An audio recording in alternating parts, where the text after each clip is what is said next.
जब भी अघोरी शब्द हमारे सामने आता है तो एक अजीब सी रहस्यमयी दुनिया हमारे आसपास चलने लगती है, जिनके अज्ञात जीवन के बारे में हम मात्र कल्पना ही कर सकते हैं। अघोर यानी किसी भी चीज को गंभीरता से फर्क ना करने वाला और सबको या फिर सभी चीज को स्वीकारने वाला। यूँ तो भारत की धरती पर रहस्यों की कमी नहीं है। संत महात्माओं से लेकर अनेक ऐसे रहस्य हैं जिनके बारे में आम लोग की दिलचस्पी बनी रहती है। इसी कड़ी में लंबी लंबी जटाओं वाले अघोरी साधुओं की रहस्यमयी दुनिया को जानने समझने की दिलचस्पी स्वाभाविक ही उत्पन्न होती है। माना जाता है कि इन अघोरी बाबाओं से बड़ा शिव का कोई दूजा भक्त नहीं होता। वो महादेव की पाशुपात रूप को पूजते हैं। कई लोग तो उन्हें शिव का प्रारूप ही मान लेते हैं। उनका मानना है कि अघोरी बाबा के मुंह से निकली बात किसी के भी जीवन को बदल सकती है। अघोरी साधु मुख्यतः अपने अद्भुत शारीरिक आवरण और कठोर तप साधना के लिए जाने जाते हैं। इनमें आम इंसान से भी कई गुना क्षमता और ताकत होती है। ये ज्यादातर नग्न अवस्था में रहते हैं और पूरे शरीर पर इंसानी शवों का भस्म लगाते हैं, जो इनकी खास पहचान है। अघोरी 3 तरह की गुप्त साधनाएं करते हैं, जिनमें शिव साधना, श्मशान साधना और शव साधना शामिल है। अघोरियों के विषय में कहा जाता है कि इनकी तंत्र साधना में इतनी ताकत होती है कि ये मुर्दों से बात कर लेते हैं। स्थानीय प्रचलित कहानियों में इस बात का हमेशा से ही जिक्र रहा है कि अघोरी मृत इंसान में भी जान फूंक सकते हैं।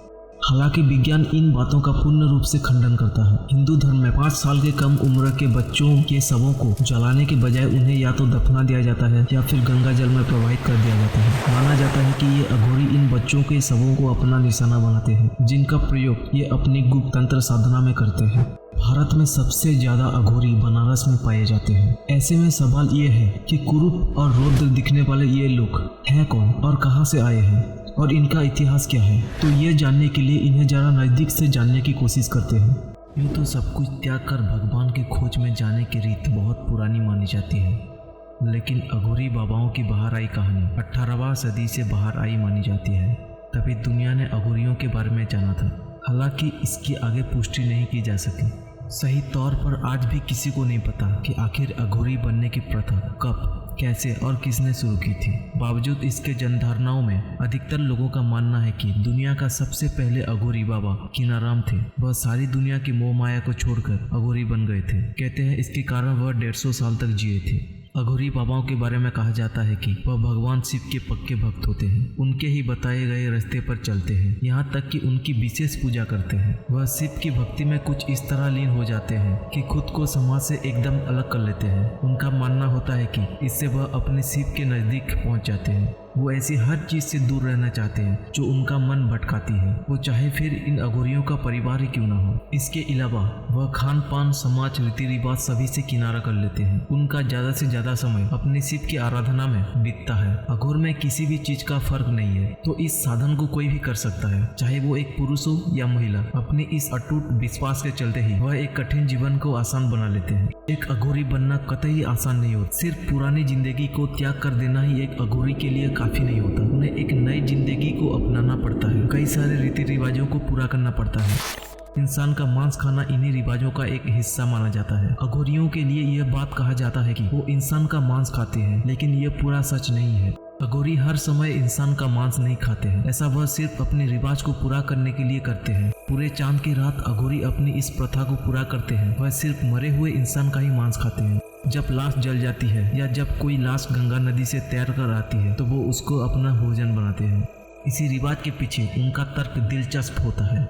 वो कहते हैं कि भगवान की बनाई गई हर चीज को उन्हें खाने के हक है और इंसान को भी भगवान ने ही बनाया है, इसलिए उसको खाने में संकोच कैसे। अघोरियों को अपनी तपस्या करने के लिए एक एकांत और एक शांत जगह की जरूरत होती है, पर शमशान से बड़ा कोई शांत स्थल नहीं होता, क्योंकि सुबह को तो लोग मुर्दे जलाने आते हैं और रात को कोई भी नहीं आता। तो इसीलिए अघोरी अपनी साधना के लिए श्मशान को ही अपना साधना स्थल मानते हैं। काशी के घाटों पर इसी कारण बड़ी संख्या में अघोरी देखे जाते हैं। उनको आसानी से पहचाना जा सकता है। उनका हुलिया एकदम अलग होता है। साथ में वो अपने शरीर पर हर समय सफेद राख लगा कर रखते हैं। असल में ये राख इंसानी लाशों के जलने के बाद की होती है। ज्यादातर अघोरी रातों को बाहर आते हैं, क्योंकि दिन के सूरज में लोगों का आना जाना लगा रहता है। कहते हैं कि रात की समय जब कोई नहीं आता तब अघोरी कब्रिस्तान में ध्यान लगाते हैं। जिस कब्रिस्तान में लोग रात को भूत प्रेत के डर से नहीं जाते हैं, वहाँ पर अघोरी बिना किसी हिचकिचाहट से रहते हैं। जैसे आम इंसान मूर्ति का स्थापना करता है, वैसे वो खोपड़ी का ही स्थापन करते हैं अपनी साधना करने के लिए। कहा जाता है कि अघोरी एक बड़ी मात्रा में गांजे और शराब का सहारा लेते हैं।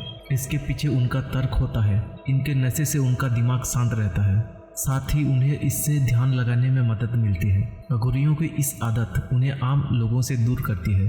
अघोरियों का पूजा बिना शराब और गांजे के बिना पूरा नहीं होता। लोग उनके पास जाने और बात करने से डरते हैं।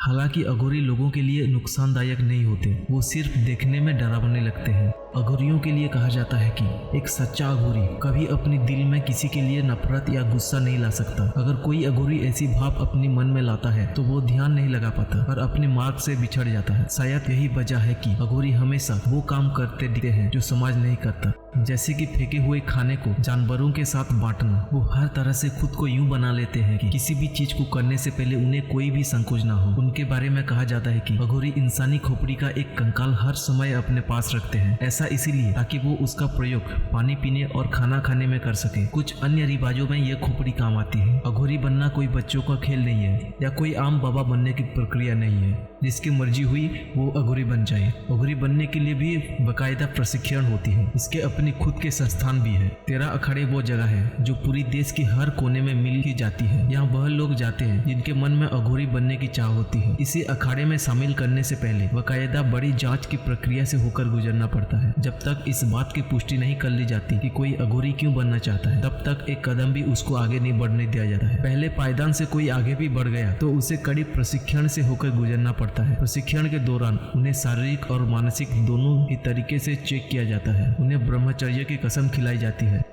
फिर धीरे धीरे उन्हें सारे सांसारिक मोह से दूर किया जाता है। उनके पास सिर्फ एक ही रास्ता बचता है जो उन्हें उनके शिव के पास ले जा सकता है। भगवान शिव की भक्ति में लीन होने की हिदायत दी जाती है। परीक्षा की इस कड़ी में अघोरी की न्यूनतम 24 घंटे खड़े रहकर वैदिक मंत्रों का जप करना पड़ता है। इसमें सफल होने के बाद उन्हें अपनी खुद का पिंड दान और श्रद्धा करना पड़ता है। इसके बाद वो एक तरह से मुर्दा मान लिया जाता है। आखिर मुकाम में अघोरियों को कुंभ के मेले के दौरान गंगा में पवित्र किया जाता है। इन सब कामों को करने के बाद ही कोई अघोरी बन पाता है। अघोरी सदैव ही जनता से दूर एकांत में अपनी जिंदगी व्यतीत करना पसंद करते हैं। अघोरियों से अनजान लोग अक्सर उनके बारे में गलत धारणाएं बना लेते हैं, जबकि वो इससे पूरी तरह से विपरीत है। अघोरी डरावना नहीं होते और उनका क्रियाकलाप डरावना होता है। अघोर में आप कहाँ रहते हो वो मतलब का नहीं है, क्या खाते हो वो मतलब का नहीं है। मतलब है तो आप कितनी आत्मिक रूप से अघोर से जुड़े हो। अघोरी हमारे समाज का एक हिस्सा है जो अपनी भक्ति में लीन रहते हैं। हाँ, भारत समाज के तमाम रहस्यों में इनकी गिनती भी की जा सकती है, जिस पर न केवल देश में बल्कि विदेश तक में रिसर्च होती रहती है। अगर आपको हमारा बनाया गया वीडियो पसंद आया तो कृपया हमारे चैनल को सब्सक्राइब करके